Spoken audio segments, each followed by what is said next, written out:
आज आसी जब सुबह सुबह उठी तो खिड़की से बाहर देखते ही उसका चेहरा मुरझा गया। अरे कहाँ चले गए? कल तो यहीं थे। इतने महीनों से रोज़ सुबह दोनों को देखना उसकी आदत सा बन चुका था, और जब दोनों अपनी जगह पर नहीं थे तो आसी को कुछ खाली खाली सा लग रहा था। सुबह सुबह बस वो दोनों सामने दिख जाते तो आसी का रोम रोम पुलकित हो उठता था। सुवासित हो उठती थी उसकी सांसें। मन एक अद्भुत खुशी महसूस करने लगता, और सबसे खास बात, इन सब का सकारात्मक प्रभाव पड़ता उसके मन मस्तिष्क पर, और कलम खुद ब खुद कोई गीत लिखने लगती। पता नहीं क्या जादू था उन नरगिसी फूलों में, बस देखते ही मन मचल उठता। शायद असीम का असीम प्यार भरा था उनमें। आखिर उसी ने तो आसी के जन्मदिन पर यह गमला उसे उपहार में दिया था, और फिर दोनों ने मिलकर उसमें नरगिसी फूलों का यह पौधा लगाया था।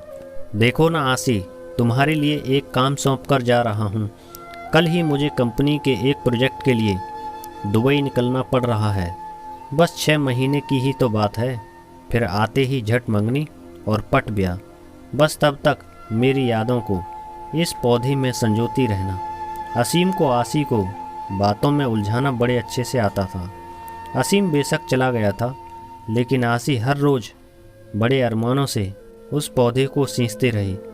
आसी की खुशी का उस वक्त ठिकाना नहीं था जब वह एक रोज़ सुबह उठी और उसने पौधे पर 2 फूल खिले हुए देखे, पीले रंग के। दोनों फूल बिल्कुल एक दूसरे से जुड़े हुए थे, आसी और असीम की तरह। आसी रोज़ उन फूलों को निहारती रहती और असीम को याद करती। आसी की रोज़ असीम से फ़ोन पर बात होती थी। भला 2 साल से चल रहा प्रेम दूरियों से कैसे कम हो सकता था? इसी प्रेम की शक्ति ने तो उसे क्या से क्या बना दिया था। कभी किसी को चिट्ठी पत्री में 2 अक्षर ना लिखने वाली आसी की कला आज अनवरत चलने लगी थी। अपने जज्बातों की स्याही में भिगोकर क्या क्या ना लिख डाला था उसने। तेरे एहसास में खुद को ऐसे फना कर दिया हमने, जिंदगी बाकी ना बची, न तेरे साथ और न तेरे बाद।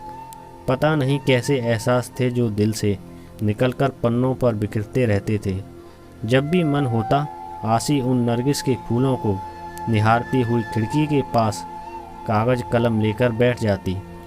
माँ जब डांटना शुरू कर देती तब सुध पड़ती कि कुछ खाना भी है और घर का कामकाज भी देखना है। पता नहीं पिछले कुछ दिनों से क्या हो गया था उसे। पतझड़ का मौसम आ गया था, फूल मुरझाने लगे थे। माली से पूछकर खाद भी डाला। असीम को फ़ोन पर बताया तो वह भी पहले खूब हंसा, फिर बोला पतझड़ बीत जाने दो, सब कुछ ठीक हो जाएगा। आसी फिर भी आश्वस्त नहीं हो पा रही थी। अब तो बसंत की बहार भी छाने लगी थी। चारों तरफ एक मीठी बयार बहने लगी थी, लेकिन फिर भी आसी को कुछ सही नहीं लग रहा था। आज भी उन फूलों को देखे बिना बेचैनी बढ़ रही थी। आसी कागज़ कलम फेंककर बाहर आ गई थी और गमले के आसपास ही चहलकदमी करने लगी। कुछ समझ नहीं आ रहा था कि क्या हो रहा है। इसी सोच में उसे यह भी ध्यान नहीं रहा कि काफ़ी देर से बाहर की घंटी बज रही है। आसी कहाँ खोई हो? दरवाजे पर कब से घंटी बज रही है? ध्यान कहाँ है? माँ ने दरवाजे की ओर जाते हुए पूछा। इससे पहले कि आसी संभाल पाती, दरवाजे पर असीम खड़ा था, मुस्कुराते हुए, हाथों में नरगिसी फूल लिए।